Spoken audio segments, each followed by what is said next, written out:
So, ito nga yung tinutukoy nilang is dun sa bundok ng Tralala. Kinakain pala to. Akala ko lason. Tignan yung dinaanan ko para makarating dito. Ayan, no.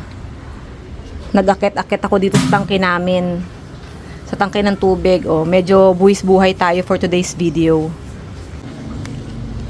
Ito nga yung is na tinatawag nila. Ayan, no. Tignan yung mga dahon. Ito yung dahon niya, ang gaspang. Ginagamit daw tong pang is ng kawali tsaka kaldero. Ang linis. Tapos ito yung mga bunga. Yung itsura niya parang very similar sa fig. Pero maliliit lang. Ang dami nga namin ganyan, no. Ay, nalaglag yung bunga. Ayan, ang daming bunga. Titikman ko ngayon to. Kapamilya daw to ng fig. Pero yung ganitong kulay, medyo malambot na siya pero hilaw pa daw pa ganyan. Ang hinog niya, yung mamula-mula na. Ito kukunin ko na to. Medyo mamula-mula na to eh. Ayan. At medyo mas malaki yung niya, yung size niya.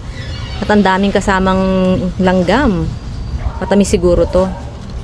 Ito yung napitas ko. Buksan muna natin para makita natin yung loob. Ay, mukha siyang tuyo. Tuyot siya. Dami langgam.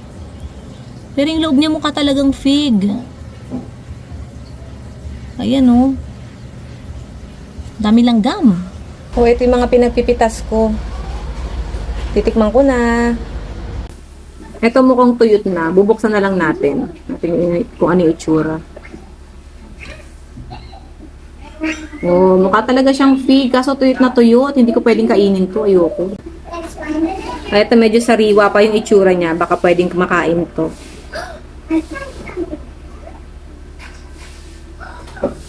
May dagta pa.